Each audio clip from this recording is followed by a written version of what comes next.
All right, welcome to another episode of Ask a Backpacker. I'm Jim from Lost Again with Jim. I'm here as always with Ghost Mule from Everyday Backpacker, and tonight we have added Devin from Backcountry Exposure and Waymark Gear Company. The conversation tonight is going to be focused around ultralight backpacking and ultralight gear, and we're going to kind of dig into what are the generally accepted definitions and then what that terminology means to each one of us.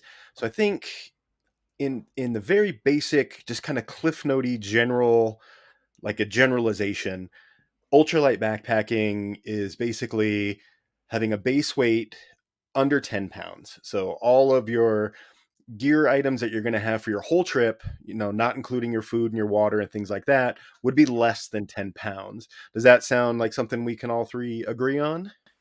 Mm-hmm. Yep, good benchmark. Yep. Okay. So I have an uneasy relationship with ultralight backpacking because I'm a big dude. Like I weigh 230 pounds. I'm 6 feet tall. Even when I buy ultralight gear, I'm buying the large or the extra large version of whatever that item is, whether it's a jacket or a backpack. I've got to get the biggest one that they make because I'm big. I take up a lot of space. And so one of the things I really wanted to kind of dig into almost right away was like, so I've backpacked with Devin a couple of times now, and not to put you totally on the spot, but you're smaller than me. You're just you take up physically less space than I do. So if you and I bought exactly the same backpack, exactly the same clothing, exactly the same sleep system across the board, same models, same brands, same materials, my kit is still going to weigh a not insignificant amount more than yours just because I need stuff that fits me. Yeah, absolutely. It's the difference of if you buy an extra large jacket and I wear a medium, obviously that's going to require more insulation. It's more zipper length. It's more fabric. Like everything about it, there's just more than there is like on a medium that I typically wear. But then, that goes for pretty much every piece of gear. You've got a longer torso length, right, than I do. Yep. So you're gonna have a backpack Yeah, that has a more, more fabric. You've got a more robust frame system in it. So your backpack by nature is heavier as well than mine is going to be. right. And so like for me, and I know Ghost Mule, you and I are similar in size. I think you're actually a little bit taller than me. Um I don't know that I'm much taller, but I have an extra long torso. My torso length is 23 inches. So Dude. I I I am so 6'1" with a 30-inch inseam. okay, so Wow. you're a full inch taller than me. Your torso is a full inch longer than mine, but our inseam is the same. So you're a little bit bigger than me. And so I know that like for me, if I'm just ounce counting and I'm really focused on getting to that sub 10-pound base weight, I'm leaving stuff behind that not only stuff that I want, but potentially stuff that I need. And so I'm sacrificing the experience of my trip to get my pack weight down, and that just seems silly to me. Would you argue that that potentially puts you in the realm of getting into stupid light faster than maybe somebody like me? Does that make sense? It does, and I think yeah, because like so by way of example, um I like to take trips that challenge me in different ways. So I did a section of the PCT that was about 80 miles, and my goal was to do it in 3 days and 2 nights. I carried as little as possible. And for most of the trip I was pretty comfortable. I had very minimal gear. I brought a mid layer and then like it's right like in between a base layer and a mid layer. I don't even know what you would call it. It's not warm enough to be considered a mid layer, but it's a little too heavy to be a base layer. And that was all the insulation that I brought. And the second night, I ended up camping down in this valley, and I kind of needed to put on all the clothes I was wearing to supplement the 40-degree bag that I was carrying. And I was miserable all night. I was so cold. And I couldn't help but think, like, when I got up in the morning and I'm like, my hands are shaking and I'm like struggling to get my stove lit because I'm just freezing. And I couldn't help just over and over thinking, I should have brought that puffy jacket, like the 10 extra ounces or 12 extra ounces that puffy jacket weighed would have made me so much more comfortable right now. And so I definitely sacrificed comfort and even to a degree safety for pack weight. Yeah, I think it's interesting how it seems like in the ultralight kind of community, there's these very definite, like across the board numbers, like 10 pounds, 12 pounds, things like that. And, for me, when I, first learned backpacking, we always talked about how, a safe realm of pack weight was a ratio to your total body weight. And it's interesting to me how that just kind of seemed to like not ever get into the ultralight category. Like, almost feel like ultralight for somebody who is this size would be different for somebody who may be in this size category. I don't know if that makes sense or not. Because I can't remember what the ratio was. I think it's something like 60% of your body weight or something. It's not safe to carry more than that. I'm probably getting the ratio wrong. But it's just interesting to me how it used to factor in body size and body weight, and now it just kind of like, nope, it's this pound, just it right here. I think some of that comes into play and bringing in my experience working for a backpack manufacturer, like designing backpacks and that kind of thing. What's interesting about my perspective on like the 10-pound base weight range is when you look at a frameless backpack, there's no structure to it. There's no frame. There's nothing, like you can crumple it into a ball if you want. And the threshold that I think has been essentially determined as what becomes uncomfortable is roughly 18 to 22 pounds, depending on your build and your stamina and like what you're used to, how often you hike.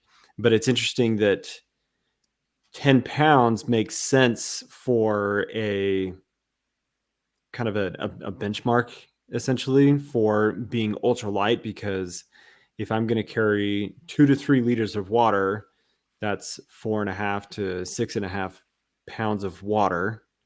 And then for a weekend trip, I'm carrying 1.5 pounds of food per day. So another 3 to 5 pounds max, depending on how many days I'm actually out. And that pretty quickly equals up to 22 pounds, right? That makes sense. And I think it's pretty well understood across the industry in like the frameless pack world, which is what I think everybody who is trying to achieve ultralight is going for, because you're able to get a pack that weighs 1 pound or less. You're saving all of that weight, but that threshold of comfort before you feel like you need to have a hip belt and a frame system is once you cross about 20 pounds, you want to be distributing that weight a bit better.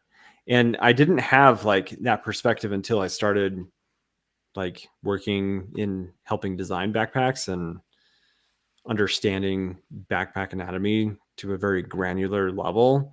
Because then it's like, where did 10 pounds come from? What is that important? What is that like? Yeah. No, now Why that you was put that it the that way, that decision? actually makes complete sense.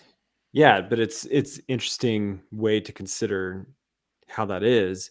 And but like, why does 10 pounds have to define what like your status is as a backpacker?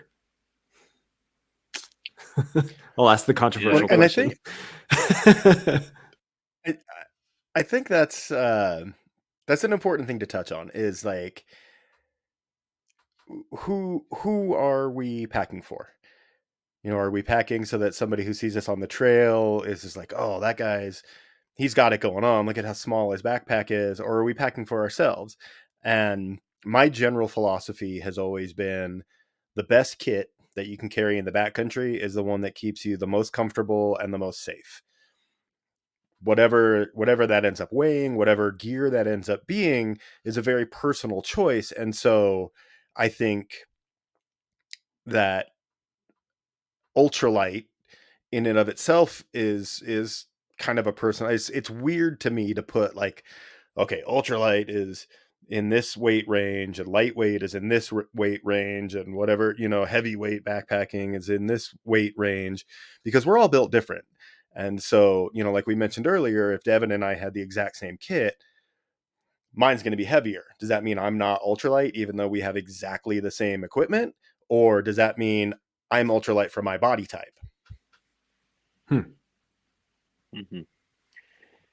Yeah, I don't know. I think it goes back to that very strange habit that we have as humans of taking even the most innocuous activity and trying to create some degree of competition out of it. And it does seem like there's an idea of like almost, I don't know, it's necessarily keeping up with the Joneses or keeping up with the Chads maybe, but there's like this idea that like if I'm not doing all of the check boxes, am I really considered this kind of a hiker or not?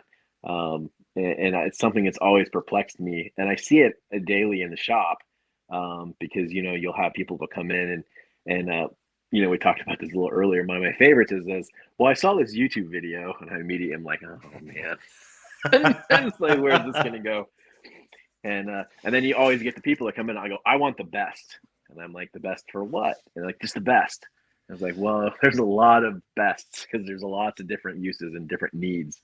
But it's very odd how we create this sense of I don't know, competitive edge or categorization of people in the community based on the crap they throw in their pack. I wonder too how much of that is because the three of us do have YouTube channels. If we're exposed to more of that than like the average backpacker would be, like if somebody who's not posting videos and getting comments from the general public, like, I mean, we've all gotten terrible troll comments. I get them consistently about trekking poles because I have trekking poles in all my videos because I carry trekking poles on every hike. And every single time there's somebody who's like, oh, why would you carry trekking poles? Why would you want those? But like, would that happen if I didn't have a YouTube channel? Like, would just some random dude on the trail be like, why are you carrying trekking poles, bro? Like, I don't think so. I think a lot of it, I think we're in a unique position to experience the kind of uglier side of backpacking because we put ourselves out there on YouTube and on Instagram and on all these other social media formats. But It's definitely true, but I have actually had it happen on trail. I have been in camp cooking and had somebody wander into our camp and they're talking, and they're like, "Oh, hell, I don't remember what stove is. Pocket Rocket Deluxe. Yeah, what made you buy that stove? You should have gone with maybe something different." I'm like, I don't know, man. My food's warm. yeah, My water boiled. yeah, I got there. that's wild. I would That's say a it bold doesn't move on happen that. often, but it does happen. Yeah. I mean, I guess I come to think of it, I did on my last trip through Desolation Wilderness, I met this guy. And I talk about it briefly in the video for that trip. I was coming along the edge of this lake, and it was a really awkward spot because it's like this single track area, and there's just like a cliff off to one side and this super deep lake off to the other. And like, even just having somebody coming the opposite direction from me on the trail was kind of a hassle because it's a really small section of trail. And so I like kind of awkwardly get up on the hill and let him go by. And he like stops and starts talking shit about how heavy my pack looks. And I just walked away. I didn't even acknowledge him at all. I was just like, I have no time for this. Like I got places to be and camp to set up. So I guess, yeah, you're right. It does happen, but it's probably not super common. But It's the definitely more thing that's, prevalent in the age of social media. Sorry. And for the record, yeah, Jim, no, your pack is not that heavy. I've carried it. it's, yeah, right. He's not wrong. No, I mean, I've got like, so since we're talking about pack weights and stuff like that, my typical base weight is between 11 and 12 pounds for an average. Like, let's say if I'm going out for 3 nights, my base weight's right around 11 or 12 pounds, which is pretty respectable, if you ask me. To have enough, to have enough gear to keep myself comfortable and safe. I think I never feel like I've left anything behind. I never feel like I'm putting myself in danger or like I'm making myself less comfortable. So I think I've got it dialed in pretty well. But there are certain people within the hiking community that if they hear, "Oh, you have a 12-pound base weight," it's like you kicked a puppy.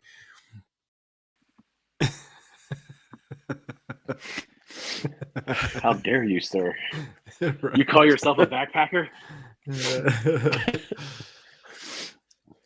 Well, I was just let's kind of get into the nitty gritty of what the episode's about. Like, in terms of your personal kits, like the things you would carry.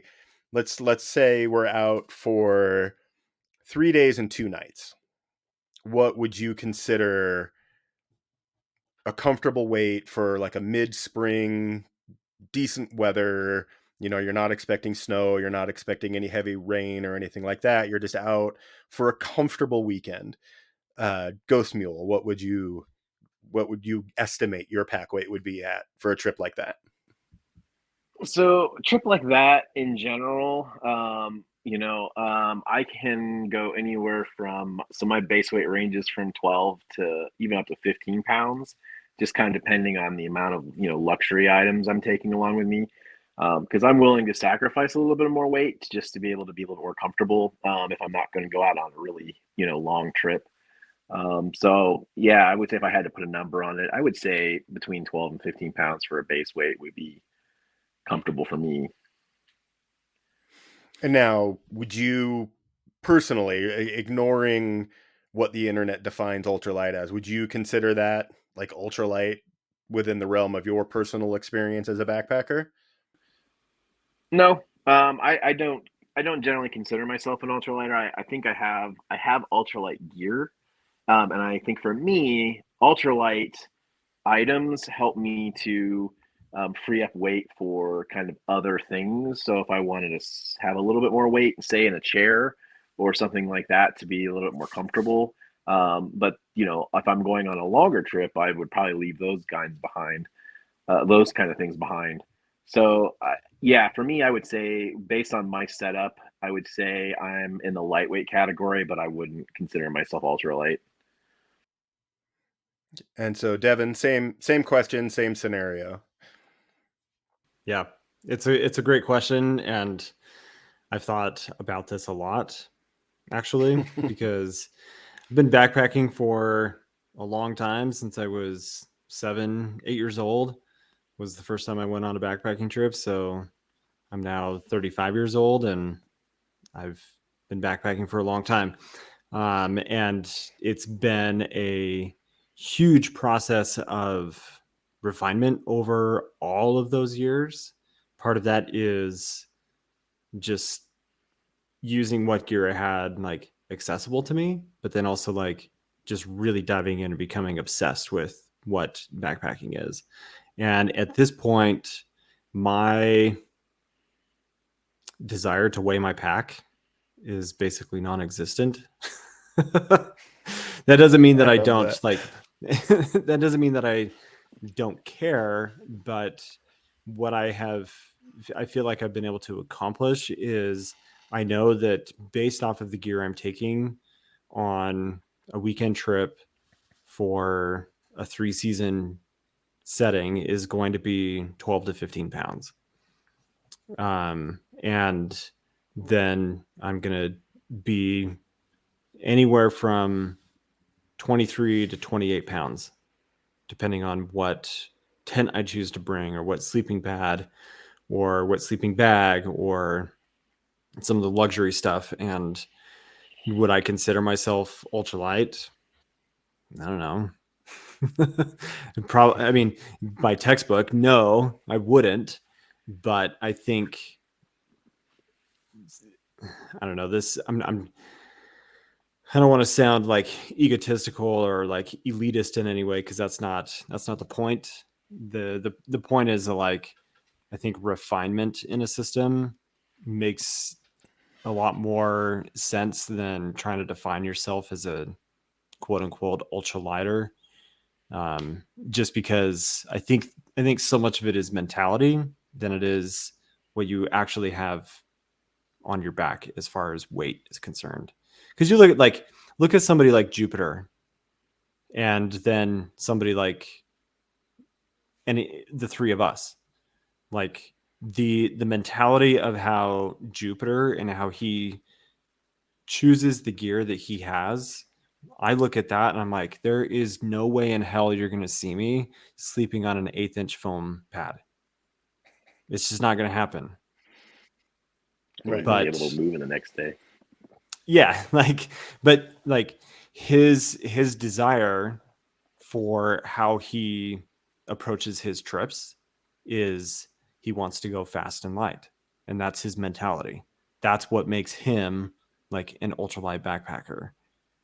And I think that is a fascinating contrast, like in comparison to the three of us, because I think the three of us, it sounds like we're pretty close to being very similar in our base weights, the types of gear choices that we make, wanting to bring some of those luxury things, etc. And our mentality is not quite in that same realm as somebody like Jupiter.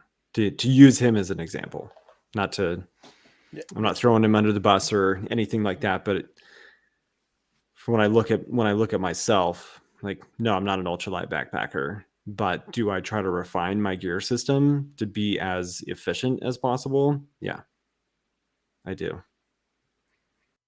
I think that's a great answer, and I like that you used Jupiter as an example, because I just watched one of his recent videos, and he just upgraded to an inflatable pad. Oh, did he? So Oh, he and I think did, he's I yeah. think he's actually using a larger Shocking. pack now too. Like He he's is. starting to bring some of the Yeah, quote unquote luxury stuff into his system. Yeah, yeah, now yeah. that you say that, And I think that I do remember seeing that. that's something I actually wanted to touch on. So that was a perfect segue. Um, You're welcome. as I've gotten older, um, as I've gotten older, the ounce counting and the weighing my pack before every trip has become less important than like making sure I get quality sleep every night, making sure I eat enough calories. Like I was just talking with somebody on Instagram about this. We just listened to a podcast about is ultralight ruining hiking, which it was a fun listen. I'll link it in the description of this video, because I think it was a good listen, and I think everybody should Was that with listen. Emery? Um, it was with Emery, yeah, Okay, yeah. cool. And so he and I had kind of a back and forth on Instagram about it, and like I I am, for all intents and purposes, I'm a weekend warrior. I'm not going to be through hiking the PCT. I'm not going to be trying to be a triple crowner or anything like that, because my life is just not in a place where those things are possible for me. I have a wife, I have a house, I have a 9 to 5 job. Like, I'm not going to be able to shut my whole life down and be gone for 6 months. But I do like covering big miles. And so I always have to find that balance between on trail comfort and then making sure that I'm rested enough that I can cover those big miles again the next day and the next day. And like you say, you refine your pack down to the things that you feel are important for your experience on the trail. And I think that oftentimes a lot of people will watch a ton of YouTube videos, and most of the hiking content on YouTube right now is from thru hikers. And so I think that there's kind of this skewed idea of what backpacking is supposed to be. And Mm-hmm. it's, I think that one of the points I really wanted to make is that backpacking is a very personal experience. What Jupiter considers backpacking is going to be different than what I consider backpacking. Is going to be different from what Darwin considers backpacking, or what Daisy, considers backpacking. It's a very personal thing, and your gear should reflect what's important to you about backpacking. Yeah. So, like for me, each trip dictates what my pack weight is. If I'm going out for a single night and I'm maybe doing like an 8-mile out and back, so like 16 miles total, I'm bringing a chair. I'm bringing the extra comfy sleeping pad. I'm bringing the extra comfy sleeping bag. I'm making sure that my time in camp is as comfortable as it can be because that's where I'm going to be spending most of my time on that specific trip. But if I'm doing a PCT section hike and I'm trying to cover 25, 30 miles a day, my priorities change. And so the stuff that I pack changes to meet those priorities and meet the needs of that experience. Can I ask you a question? Absolutely. How different was your gear system? Because you came out to Utah and for our Coyote Gulch trip that we did together. Mm-hmm. How different was November in Utah in the desert, walking in the water, freezing cold Escalante River? What kind of specific gear choices did you or gear changes did you make for that trip versus what you would normally do in the Tahoe Basin for what is your backyard and your quintessential like Lost Again with Jim weekend trip? Is that a fair question So to the ask? number one thing, oh yeah, absolutely. The number one thing that was different was I was carrying 2 pairs of shoes, which I never do. Like I never carry camp shoes because I hike in trail runners, and they're comfortable enough that when I get to camp, I'm not like immediately wanting to like take my shoes off and change them into something else.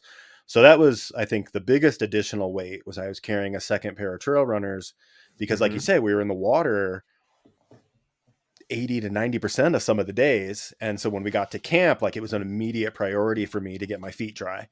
So I Yeah. had 3 or 4 extra pairs of socks where, like, if I'm doing like a PCT section hike, if I'm out for even 4 days along the Pacific Crest Trail, I'll carry 2 pairs of socks, the ones that I'm wearing, and then one other. I don't carry extra shoes. So most of the gear differences for that Utah trip were clothing related. Like my sleep system was the same, my shelter was the same. I did carry extra tent stakes because I knew we were going to be setting up on sand fairly Mm-hmm. often, so I carried some longer tent stakes that would work better in the sand. Um, but yeah, I think the biggest difference was I literally had 4 pairs of socks with me, and I had an extra pair of shoes that I would almost never carry. Right.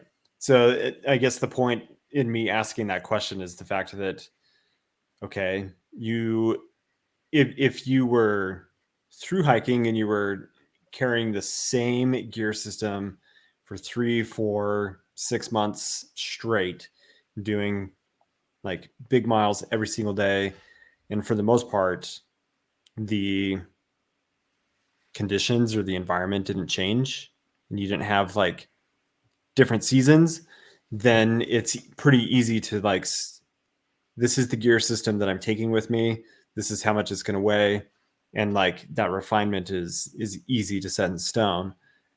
But for somebody like me who's not a through hiker, my backpacking style is exploring off trail in the desert of Utah as much as possible, and the season is going to dictate very often what my pack weight is because I've got to carry different gear that supports the experience that I have basically planned and want to have. Whether that's weather, whether that's the technicality of the route that requires certain things, and just that kind of stuff. Which I think that's an Yeah, important aspect. And I'd be curious, Ghost Mule, to get your opinion too, because being in Montana, like there's all sorts of different yeah, you, environment changes that you would have up there and how that affects your gear choices and such. Yeah, absolutely. Not only just environmental, but we're in grizzly country, so that adds a whole nother layer of equipment that most people don't have to worry about or can kind of Yeah. get away with fudging a little bit on. because I'm carrying generally a bear keg, bear spray. I've seen some terrible bear hangs, and so so there's environmental as well as atmospherical. And then, like you said, for us, if you were going to start threading the line between ultralight and what we would call stupid light, is you start, as you start maneuver or removing those items, you kind of are taking away that margin of error, if you will. And because here, if I were going into like the rain shadow of the mountains, the environment there is pretty consistent, and you can generally tell what the weather's going to do. Get into the bear tooths, and a puffy is just normal gear, that you may not necessarily take other places, but even in the summertime, it can routinely get down into the 20s, and I have to put a puffy on. So I'm always carrying a puffy. I told that to somebody, and they couldn't even fathom why I would have to carry it in the middle of August. And I'm like, well, I had snow up there. And it's even worse in like the crazies, because those mountains live up to their name. And every trip I've been on, I have had the weirdest weather occurrences. So I think that depending on where you're at, that margin of error, that margin of safety, varies greatly. For me, like you said, I've narrowed my gear set down quite a bit over many years, because I started in the 90s, backpacking in very different gear. And as I've progressed through, like, I know generally what I am not going to use. But it's definitely going to be different for me in a trip in the Beartooth, versus when we did a trip down into the Bighorns. Even though that's only one state away, the bear issue's not there. We didn't carry bear spray. We didn't carry bear canisters. I think it's very locational dependent. And I think if you routinely go to the same location, you kind of get a general feel for what you do and don't need in order to successfully, obtain your trip goals. Mm-hmm. I hope I answered the question. One of the things oh yeah, definitely. That was a great answer. One of the things we talked about kind of in the green room before we started recording, um, and I think you two are going to have a better perspective on this, Ghost Mule, because you sell gear in a retail environment, and Devin, because you make gear and test gear, and you're familiar with a lot of the fabrics and the different textiles. Um, One of the kind of common issues with a lot of really ultralight gear is durability and longevity. So who wants to start talking about that? You go first, Ghost Mule. Sure. Yeah. So for me, one of the jokes that we have in the retail world is that you always have that customer that wants to have that tent that will withstand a hurricane, set itself up, weigh 10 ounces, and cost $100. And you have to say, well, I'm sorry, there's some slide rules here. But generally speaking, and there is some give and take. But yeah, I mean, tents is a great example. We say that for every pound you shed in a tent, generally it's about $100 difference in price point, but also that durability is going to shift. By no means does it mean that tent is not durable, but it is definitely going to be, under different parameters and different treatment. One of the things I always remember was when Big Agnes came out with their Platinum Series tents. There was a disclaimer in there that said, these are not designed for your average weekend warrior type, hiker. They're just not designed for that level of durability. And so, it's the first time we really saw a manufacturer simply saying, these aren't for everybody. It might be good in the number crunches, but it's not going to withstand your dog sleeping with you. It's not going to probably withstand kids. It's not going to withstand certain parameters. You have to treat it a little bit differently. But generally, anytime you start getting into lighter weights, and more efficient materials, there is a sacrifice there. And another good example of that is people who have been backpacking for a long time, and they're still looking for that ballistic nylon survivability that you might get with a heavier duty pack from back in the 90s when we were carrying around Kudura because we thought that was the greatest thing in the world. Um, and it's just not the same. Does that mean that the gear is just going to fall apart if you look at it wrong? Like Devin can attest that that's not the case at all. But it does have a difference. And so that is definitely something you have to consider when you start shaving pounds is, in order for that longevity to get out of it, you're going to have to change how you treat the gear. So this is kind of a loaded question, and I know that going into it, but do you find that there's a certain category of customer or backpacker who more often than not complain about durability or come back to return things? Like, I mean, like, I feel like in kind of general terms, I feel like through hikers are a little bit more forgiving than like a weekend warrior. Like, if I know I can count on one hand the number of people in my circle who have completed the PCT, and talking to them about their gear, they're like, oh yeah, like two months in, my tent fell apart and whatever, I just went and got another tent. And I feel like weekend warrior type backpackers maybe are not that cavalier. Uh, there is some safe things to say in that. I have the joy of being my one of my big hiking partners has done the PCT and the AT, both of those in his 60s. And that guy will just duct tape something back together and create trail magic, repair, and he's good to go. And he doesn't get really hung up on it. He's like, well, it's fine, it's no big deal, I've been through this before. And then you'll have people that come in, I think, and this, I don't know if this is going to sound kind of pointed, but um, the people that come in and just want you to show them all the best and money's no option, stuff like that, they typically are going to come back in very quickly and say, well, this did this or that did do that. And then also people who are very new, I guess. I don't know if new is the right term. Maybe not quite as experienced because they have no real litmus test for it. And other than maybe like if somebody who's gone car camping a whole bunch and is kind of used to those things being just tossed around and not having any issue, now suddenly they're trying to equate that to lighter weight gear and they're dissatisfied.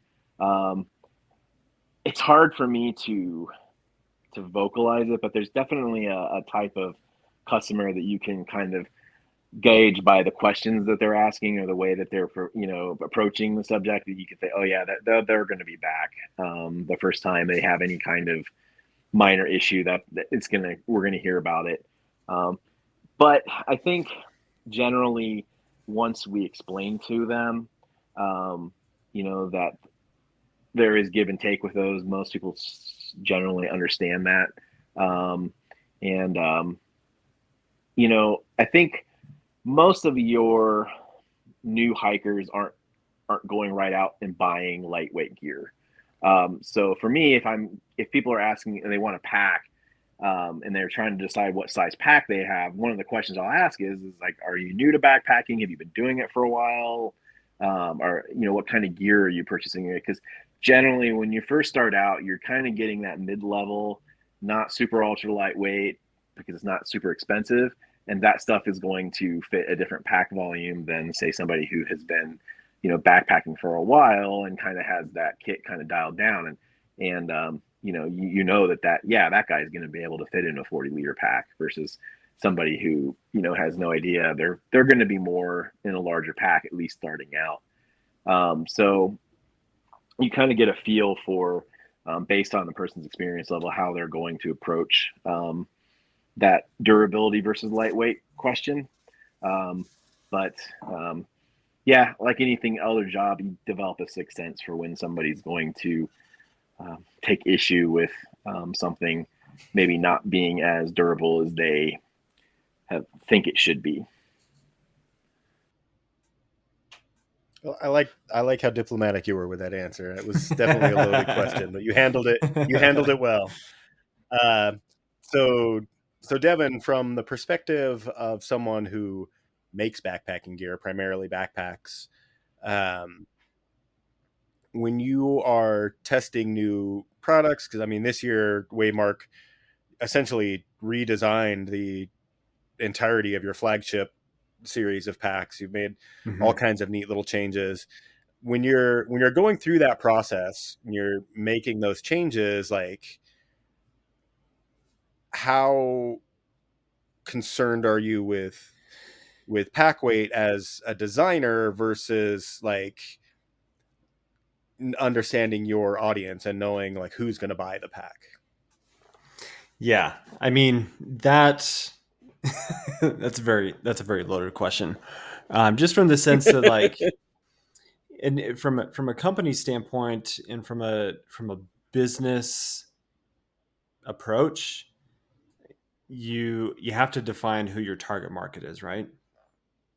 You have to you have to know who your customer is, and if you miss the mark on who your customer is, then you might as well close shop, right? And I mean, to get in greater detail on that, I think what people who start to get some experience, they spend a lot of time on YouTube, they start to spend time on Facebook groups and forums and stuff, toxic Reddit, and they start to get a bit more educated. Um, if you can't tell, I hate Reddit. That place is awful. But what I think happens with a lot of people, and I'm even guilty of this in my journey of trying to save as much weight as possible with my backpacks and my gear systems, is fabric paralysis, if that makes sense. That with the way that textiles have become so much more advanced than they ever have been in the past, because it used to be the like, okay, I'm gonna look at a 2-man tent that's going to cost me $400. That tent would still weigh 4 to 5 pounds 10 years ago. You look at a $400 tent now and it's 2.5 to 3.5 pounds, simply by the fact that nylons and polyesters and other technical fabrics have just advanced so much in the way that they're developed, that they're way more technical. The ripstops are more advanced. There's the whole ultra high molecular polyethylene, add 6 more syllables. But that particular fiber, that Dyneema Spectra fiber, essentially, it has completely changed the game. And what I mean by people getting like a fabric paralysis is you get so focused on, well, Dyneema is the best or Ultra is the best, and that is that's what my gear has to be made out of, because it's going to be the lightest, it's going to be the most durable.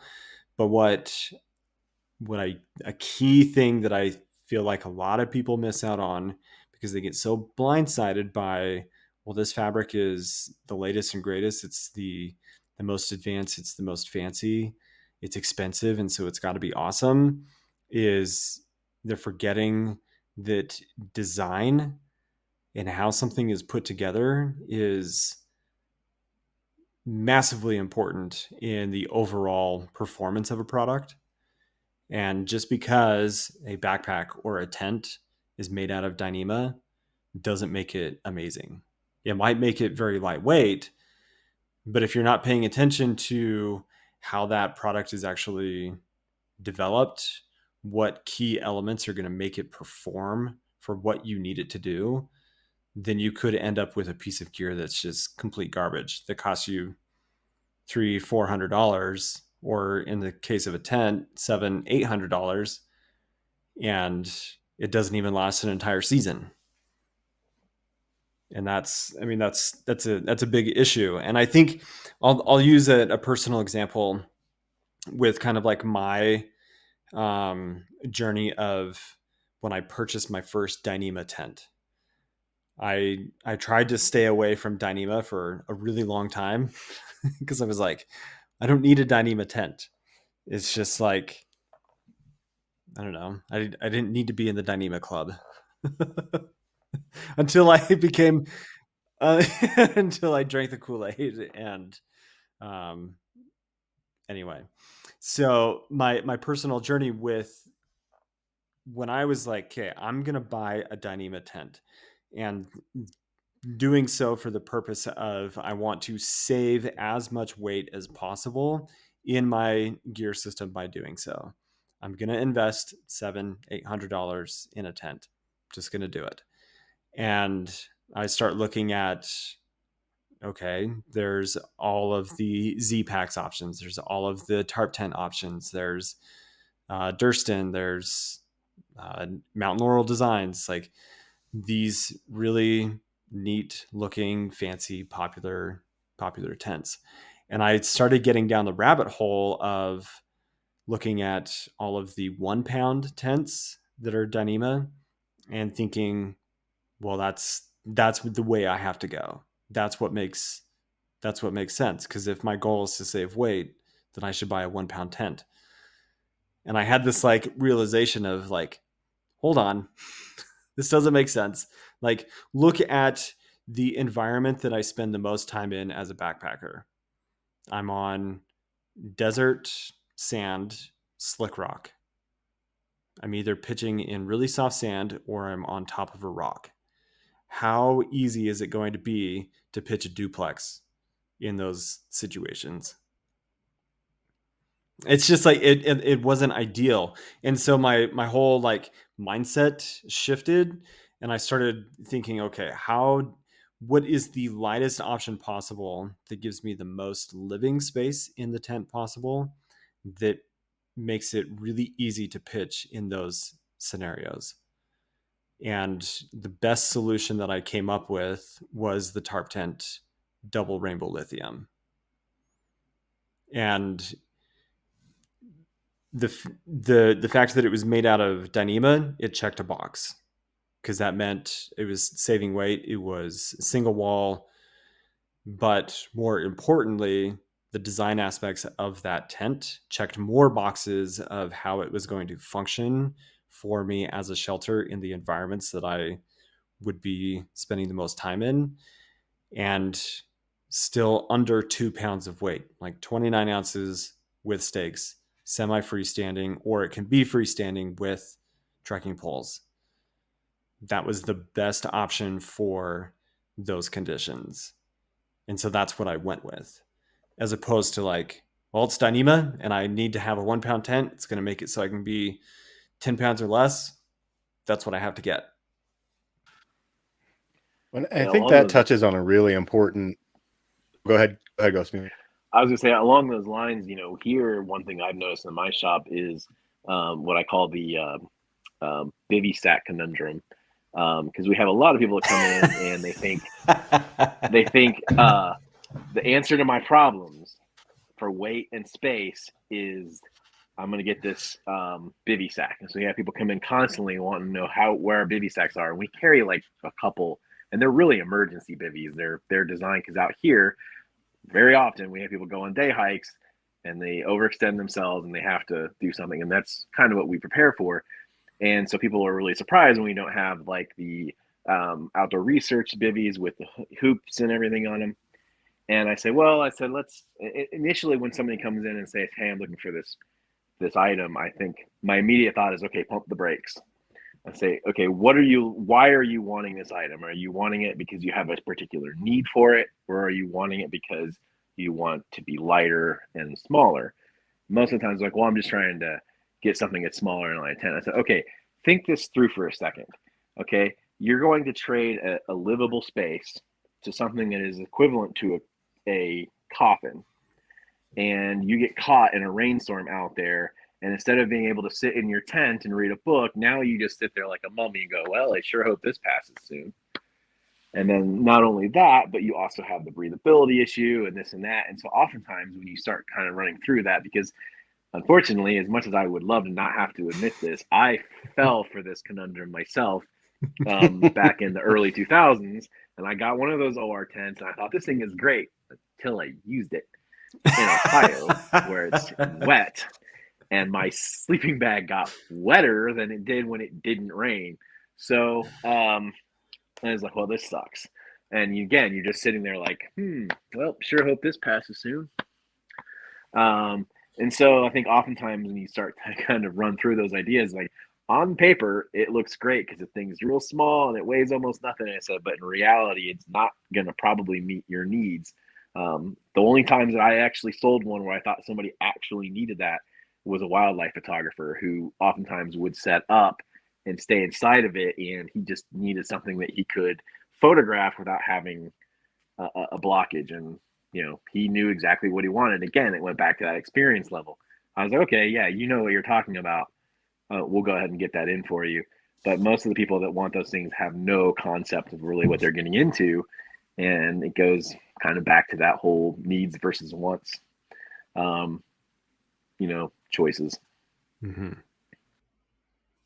Yeah, and I think the only thing I would add to that, and it touches back to something Devin said, it's so important in my mind to choose gear that not only suits your needs, like in terms of living space and things like that, but is appropriate for the environment that you're hiking in. Like I'm going to bring a different shelter with me if I'm going to go out on a trip where I know I'm only setting up on snow than I am if I'm doing like a midsummer hike under the pine trees. My trekking pole tent works great most of the time. Mm-hmm. But when I'm out on these winter trips and I'm setting up on, 10, 12, 20 feet of snow like we got this year. Um, yeah, you need something that's a little more freestanding and has a little more structure to it because that's what the environment that you're in dictates. And I think that that's really important. And to circle back, because I think we're getting close to the end here, but I just want to circle back real quick to body size and body shape because, as we mentioned a couple times, Devin works for Waymark Gear. And in terms of cottage companies, you do something fairly unique where you offer multiple torso sizes and multiple hip belt sizes. So even with a cottage brand pack where it's, this is we'll use the light, for example, because that's the pack I have, and Ghost Mule has one as well. Um, I can customize that pack to my body shape so that, your Devon's light and my light, even though they're the same pack, essentially, are built different. And I think that that's something that is pretty unique within the cottage brand industry. A lot of times you'll log on to these websites and it's just you have options A, B, and C. And that's you find the thing that works the best for you. And more so when you go outside of the cottage industry, when you're looking at, your Ospreys and your Gregories and things like that, they're trying to pare it down to have as few options as possible, but they have like little gimmicks like sliding torsos and sliding hip belts and things like that. Just talk a little bit about like why did Waymark make that decision and why was that kind of important from a company standpoint? So I think, to be completely transparent, it kind of comes in twofold. Um, and the benefit of a cottage brand, take Waymark for example, is we make everything in house. We design everything in house, and we essentially are a type of custom maker. Even though Waymark, we as a company, we don't do like complete custom backpacks, but essentially semi-custom in the sense that you can custom fit the pack to be the size that you need. We offer 6 or 7 hip belt sizes, and maybe you have a 14-inch torso, but you need a extra large hip belt, or you are a 23-inch torso and you're super tall, super skinny, and you need a extra small hip belt. Like, the option for you to do that is there. And it makes it so that you can be more confident in the fit of the pack, which is, I think, an important part of, if you're investing in a $250 plus backpack, knowing that what you're getting is going to fit you exactly the way that it needs to is important. And that's the benefit of a cottage brand. But there's also the reality of a lot of cottage companies don't have the resources or even the know-how in the sewing and what machinery is required to do some of the really fancy stuff that Osprey or Gregory or other companies are doing, that are these really intricate type of systems that allow them to make something that is adjustable torso lengths and those sliding hip belt systems, that they're able to mass produce things and in a way that makes it so that that's an option, so they can have more units produced instead of, in the case of Waymark, 3 times 6 hip belts is, and plus all the color choices, is a lot of variance. Right. Right. So you're able to, I don't know, differentiate between things that way. But I mean, that's just the reality of how the cottage industry works. But there's also the benefit of sometimes those really intricate, I'm gonna throw Osprey under the bus, coming out with a $700 backpack, carbon fiber 3D printing. Like, is that necessary on a backpack? Like, is that going to give you that much more of an enhanced experience versus the 50-liter light that's sitting behind Ghost Mule? So I the mean, reason that's I asked that's that debated. question, That's debatable, right? And that's up to right? the user to decide what's important for them in their overall experience. Is having a 1 pound backpack important to your overall experience? If it is, run with it. Go, like, make it happen. But if a 3 pound backpack is going to give you the same experience and you're carrying 10 more pounds than the person next to you and you both have a great time, right on. Like, that's the beauty of backpacking, right? Yeah, absolutely. And you actually tied that up perfectly with the reason that I asked you that question. Um, to me, my in getting to kind of the meat of what this episode is about, what does ultralight mean to us as individuals? I am more concerned with how comfortable I am on trail and how comfortable I am at camp. Now, if I can be super comfortable in both of those environments with a 10-pound base weight, I'm doing pretty good. But if I can't and I have to add 2 or maybe 3 or 4 pounds to find that level of comfort, that's more valuable to me than strictly just my pack weight. And I think the thing, a lot of people get wrapped up in pack weight. A lot of people get wrapped up in just the ounce counting, and this is my base weight and this is my base weight. But I think the overall picture for successful backpacking is a combination of of pack weight, because that is important. You don't want to walk around with 60 pounds on your back. I've done it and it's miserable.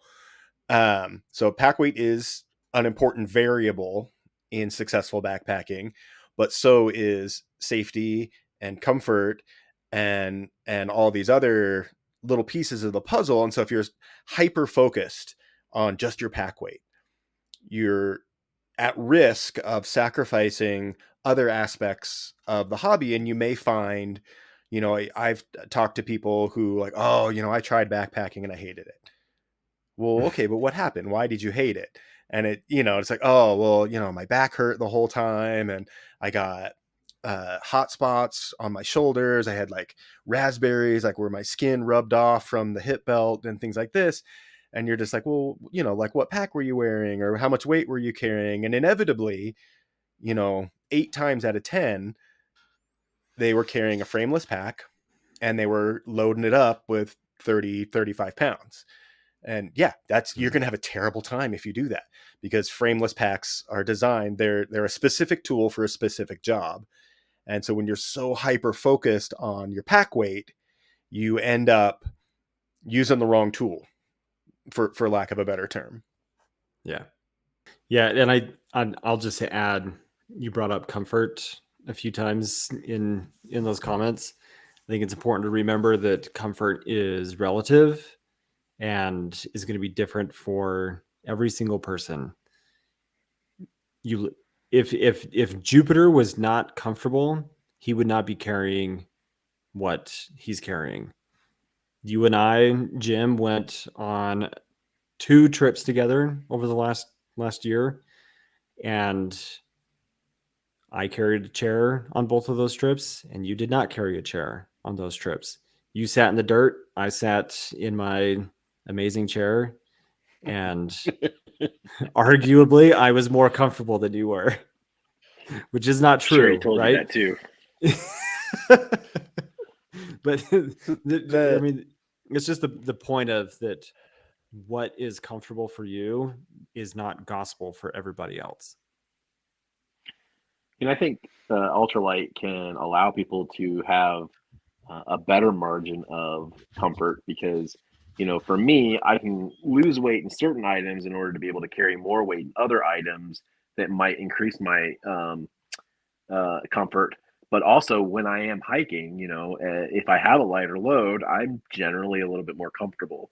So you kind of figure out where your tolerances are, and then that gear Mm-hmm. can kind of aid in that comfort, both in providing comfort and also being comfortable in the fact that it's not weighing you down. You're not like trying to hike up the side of a mountain with a 90-pound pack.